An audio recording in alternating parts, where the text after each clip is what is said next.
Welcome to my YouTube channel. आज मैं आपको क्लास 9 के लिए सबक नंबर 9 के सभी MCQs की 100% तैयारी करवाऊंगी। बाकी के सभी चैप्टर्स आपको चैनल की प्लेलिस्ट में मिल जाएंगे, आप वहां से जाकर देख लेना। तो पढ़ना स्टार्ट करते हैं। सबक नंबर 9 का नाम है खुदा हाफिज़। ये सबक किसने लिखा है? शौकत थानवी ने। और ये सबक एक ड्रामा है। अब ड्रामे का मतलब आपको पता होगा कि स्टेज पर परफॉर्म कर दिखाते हैं, वो सभी ड्रामे कहलाते हैं। जैसे कि टीवी में जितने भी सीरियल्स वगैरह आते हैं, ये सभी क्या है? ड्रामे की एक सिन्फ है, ड्रामे का एक प्रकार है। तो सबसे पहले ग्रामर से रिलेटेड ड्रामे के क्वेश्चंस पढ़ेंगे। सवाल नंबर 1 है, ड्रामा कौन सी ज़बान का लफ्ज़ है? यूनानी, अंग्रेज़ी, फ्रांसीसी या जर्मन? तो ड्रामा यूनानी ज़बान का लफ्ज़ है। अगला सवाल है, ड्रामे के लफ्ज़ी मायने क्या हैं? पेश करना, काम करना, करके दिखाना या अपने आप करना? तो ड्रामे के लफ्ज़ी मायने हैं करके दिखाना। अगला सवाल है, ड्रामे में किरदारों, मकालमों और मनाजिर के ज़रिए किसी चीज़ को पेश किया जाता है? नॉवेल, मज़मून, पैरोडी या फिर कहानी? तो ड्रामे में किसी भी कहानी को किरदारों, मकालमों और मंजर के ज़रिए पेश किया जाता है। अगला सवाल है, कदीम हिंदुस्तान में ड्रामे का क्या नाम था? ड्रामो, नाट्य, नाटक या ड्रामे? तो कदीम हिंदुस्तान में यानी कि पहले के हिंदुस्तान में ड्रामे का नाम था नाट्य।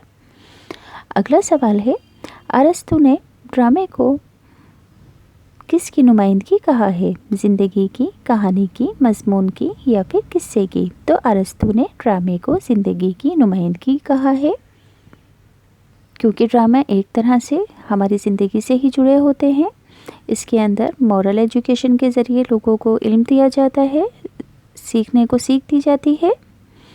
अगला सवाल है, दास्तान, नॉवेल और अफसानों के मुकाबले में ड्रामा किस लिहाज से हकीकत के करीब होता है?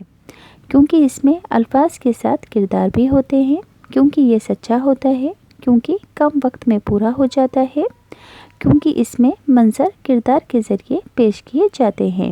तो दास्तान, नॉवेल और अफसानों के मुकाबले में ड्रामा इस तरह से हकीकत के करीब होता है कि इसमें मंजर किरदार के ज़रिए पेश किए जाते हैं। अगला सवाल है, ड्रामे में किरदार के ज़हनी और जज्बाती कशमकश को किस उतार चढ़ाव के ज़रिए पेश किया जाता है? मकालमे और आवाज़ के उतार चढ़ाव के ज़रिए, किरदारों और आवाज़ के उतार चढ़ाव के ज़रिए, एक्टिंग और आवाज़ के उतार चढ़ाव के ज़रिए, बातचीत और आवाज़ के उतार चढ़ाव के ज़रिए? तो ड्रामे में किरदार के ज़हनी और जज्बाती कशमकश को मकालमे और आवाज़ के उतार चढ़ाव के ज़रिए पेश किया जाता है। अगला सवाल है, ड्रामा बुनियादी तौर पर कहाँ करने की चीज़ है?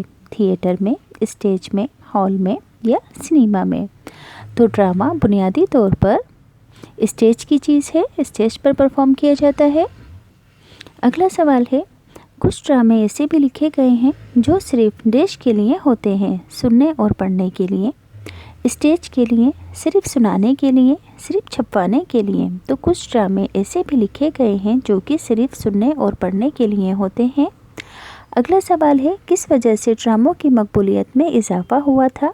रेडियो, टीवी, किताबें या अखबार? तो जब स्टार्टिंग में रेडियो आया था तो रेडियो की वजह से ड्रामों की मकबूलियत में बहुत इजाफा हुआ था। सवाल नंबर 12, टीवी पर आने वाले प्रोग्राम किसकी सिन्फ हैं? मकालमों की, ड्रामों की, मज़मून की या पैरोडी की? तो टीवी पर आने वाले सभी सीरियल्स ड्रामों का एक प्रकार है। अगला सवाल है, अरस्तु ने ड्रामों की अज्जाए तरतीबी में कितनी चीज़ों को ज़रूरी बताया है? 5, 4, 6 या फिर 3? तो अरस्तु ने ड्रामों के अज्जाए तरतीबी में 6 चीज़ों को निहायत ज़रूरी बताया है। अगला सवाल है, ड्रामों के अज्जाए तरतीबी में कौन सी 6 चीज़ें शामिल होती हैं? किस्सा, किरदार, मकालमा, मरकज़ी ख़याल, सजावट और संगीत? किस्सा, किरदार, आखिरी किस्सा, पैरोडी और आवाज़? आवाज़, किरदार, मकालमा, कहानी, मरकज़ी ख़याल और बातचीत? बातचीत, आवाज़, किरदार, मरकज़ी ख़याल, किस्सा और मकालमा? तो ड्रामों के लिए कौन सी 6 चीज़ें इंपॉर्टेंस रखती हैं? किस्सा, किरदार, मकालमा, मरकज़ी ख़याल, सजावट और संगीत। अगला सवाल है, ज़रूरी नहीं है कि हर ड्रामे में डैश हो यानी कि मौसीकी हो, म्यूज़िक हो।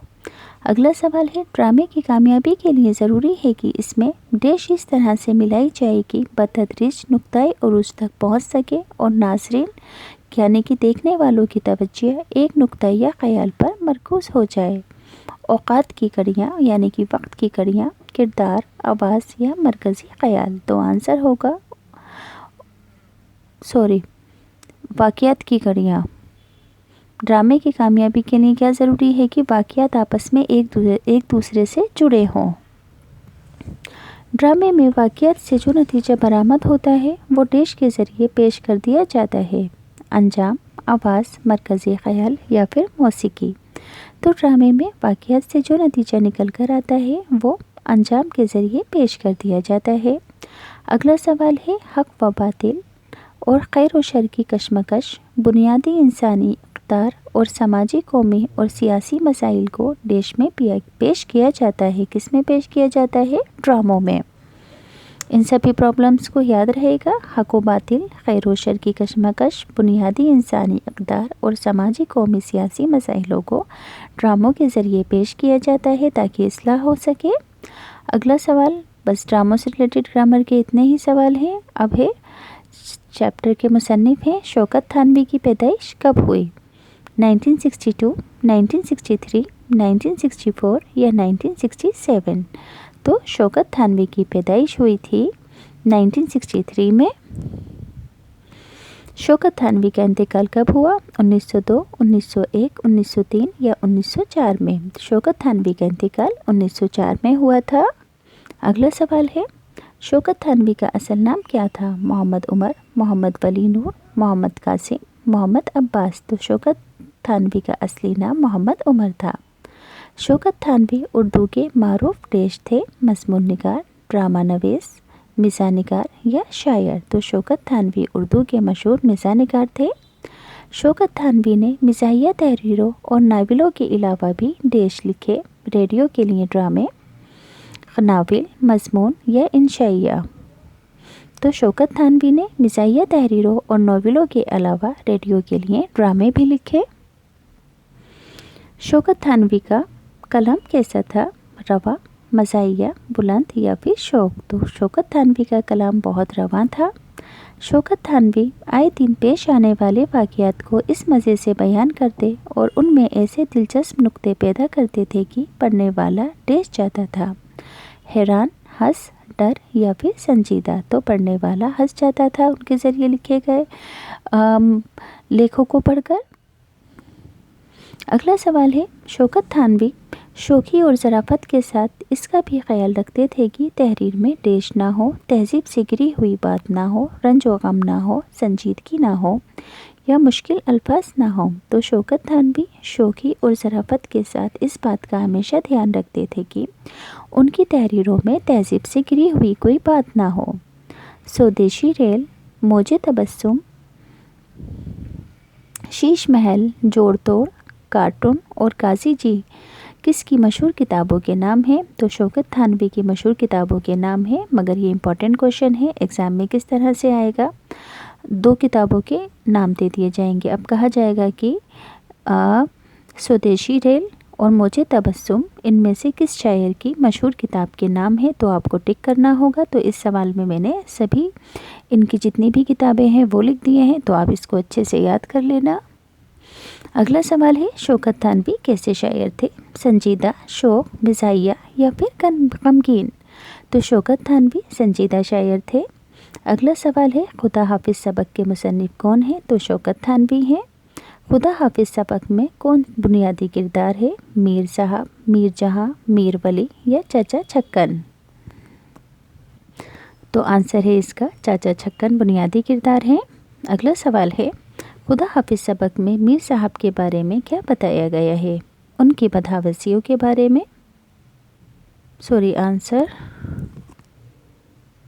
یہاں پر مین کردار جو ہیں وہ میر صاحب ہیں، یعنی کہ اس چیپٹر میں میر صاحب کو چاچا چھکن کی طرح بتایا گیا ہے۔ آپ نے اپنی اور کلاسز میں پڑھا ہوگا چاچا چھکن کے بارے میں، ان کی بدحوثیوں کے بارے میں، تو اسی طرح سے یہاں پر میر صاحب کی بدحوثیاں بتائی گئی ہیں۔